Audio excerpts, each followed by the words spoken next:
शहजादा मुस्लिम महाविद्यालय, कर्मा, बहुवरा, दिलदारनगर, गाजीपुर के प्रशिक्षण संस्थान से डीएलएड चतुर्थ सेमेस्टर विषय शैक्षिक प्रबंधन एवं प्रशासन का शिक्षण ऑनलाइन के माध्यम से किया जा रहा है, जिसका प्रथम अध्याय शैक्षिक प्रबंधन एवं प्रशासन है।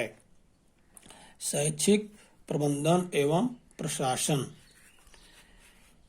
अध्यापन कार्य में लगे अध्यापकों के कार्यों को अनुशासन, शिक्षण एवं विद्यालय प्रबंध में बांटा गया है। अगर इनमें से किसी एक घटक का अभाव रहता है तो व्यवस्था चरमरा जाती है। इन तीनों ही घटकों की अपनी अलग अलग विशेषताएं होती है। विद्यालय संचालन में ये तीनों ही घटक अपनी महत्वपूर्ण भूमिका निभाते हैं। प्रबंधन का अर्थ। दूसरा बिंदु है प्रबंधन का अर्थ। अंग्रेजी शब्द मैनेजमेंट का संधि विच्छेद करने से अर्थ स्पष्ट हो जाता है कि management is equal to manager plus mean plus T for tactfully. हम कह सकते हैं कि प्रबंध बराबर व्यवस्था करना, धन मानव की धन कौशलपूर्ण युक्ति के साथ। अर्थात प्रबंधन का अर्थ व्यक्तियों एवं कर्मचारियों के कार्यों के साथ मेल जोल से है, क्योंकि किसी भी संस्था या पुस्तकालय में अनेक व्यक्ति मिलकर समूह के रूप में कार्य करते हैं। जब किसी समूह के निश्चित लक्ष्य या उद्देश्यों को प्राप्त करने का प्रश्न पैदा होता है तो यह जरूरी हो जाता है कि सामूहिक प्रयासों को यथाविधि नियोजित, संगठित, निर्देशित, समन्वित तथा नियंत्रित किया जाए। सम्मिलित प्रयासों को उद्देश्यपूर्ण बनाने के लिए इस प्रक्रिया को ही प्रबंधन कहते हैं। यह प्रबंध संस्था का मस्तिष्क कहलाता है। प्रबंध की परिभाषा। प्रबंधन की परिभाषा। प्रबंधन की परिभाषा अनेक विद्वानों ने दिया है, लेकिन मुख्य रूप से जो हैं उनका नाम एच फायल के अनुसार प्रबंध का आशय पूर्वानुमान लगाने एवं योजना बनाने, संगठन की व्यवस्था करने, निर्देश देने, समन्वय करने तथा नियंत्रण करने से है। दूसरा है हेरोल्ड कोंट्स। इनका विचार है कि प्रबंध औपचारिक रूप से संगठित समूह के साथ तथा उसके द्वारा कार्य कराने की कला है। इत्यादि अन्य विद्वानों ने भी प्रबंधन की परिभाषाएं दी है, जो कुल मिलाकर यह कहा जा सकता है कि कर्मचारियों में आपसी सहयोग एवं प्रबंध की जरूरत है। उत्तम प्रबंध के लिए उसके कर्मचारियों में आपस में सहयोग एवं समन्वय का होना अति आवश्यक है। प्रबंध कला एवं विज्ञान दोनों ही है। प्रबंध का वैज्ञानिक पक्ष सिद्धांतों एवं नियमों का विकास करना है तथा कला पक्ष का उन सिद्धांतों एवं नियमों को प्रबंध के क्षेत्र में व्यवहारिक रूप से लागू करना है। अगला बिंदु है प्रशासन का अर्थ। प्रशासन का अर्थ एवं परिभाषा।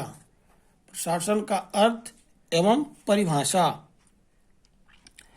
प्रशासन शब्द का अर्थ कार्यों का प्रबंध करना या उनको पूरा करने से है।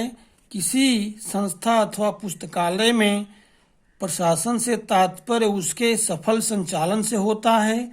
किसी भी संस्था को उसके आदर्श तक पहुंचने में प्रशासन ही प्रमुख होता है।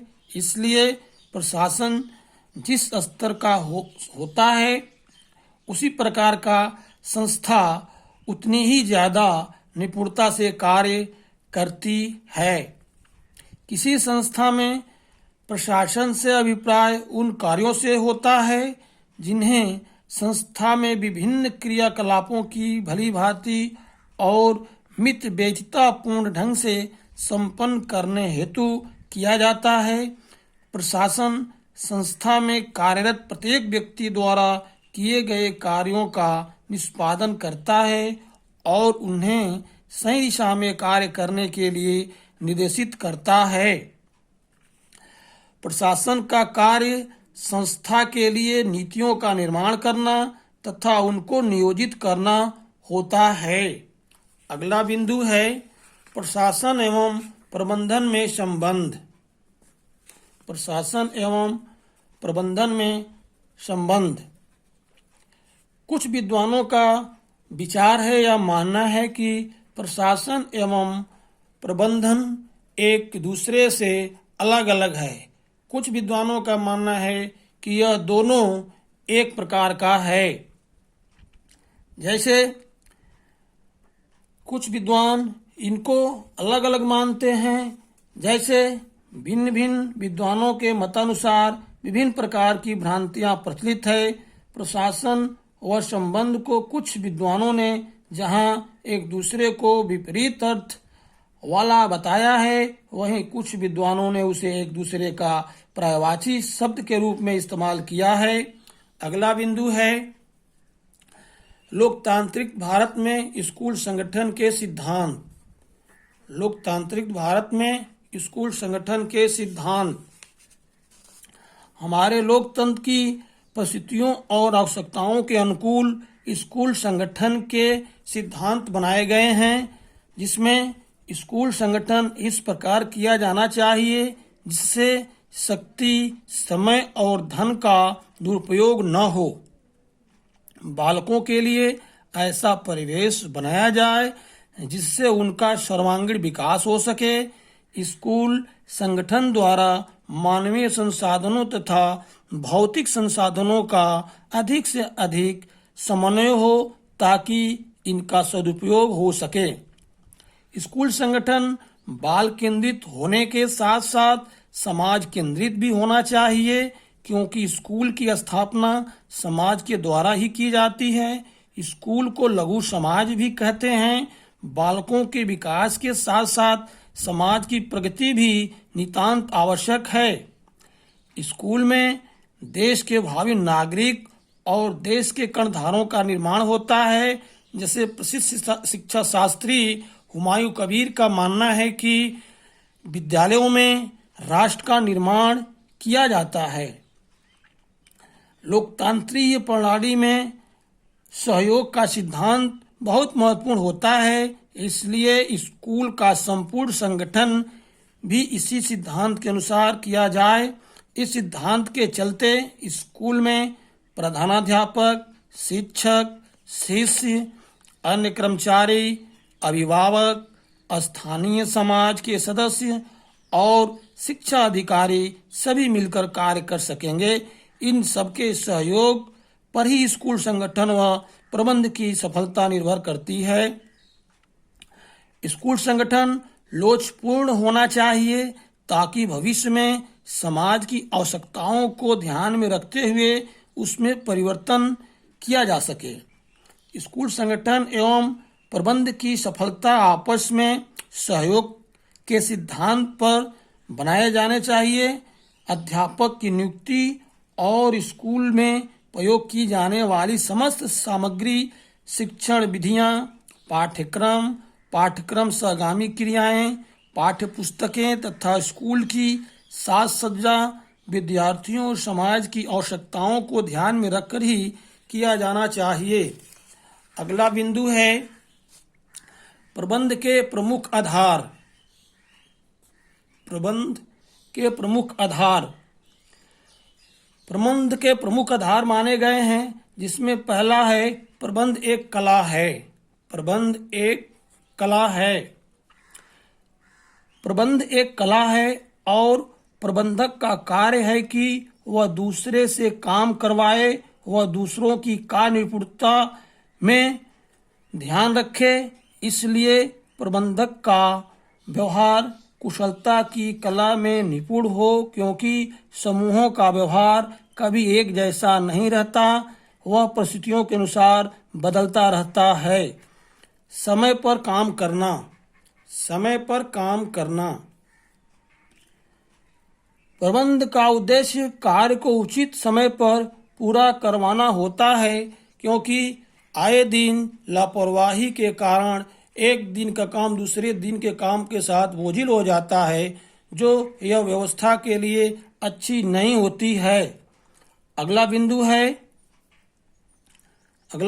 प्रबंध अन्य व्यक्तियों से काम लेता है।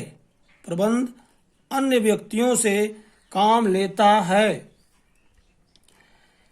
मानव समूह में काम करने वालों को उनकी योजनाओं के अनुसार काम बांटकर करवाया जाता है।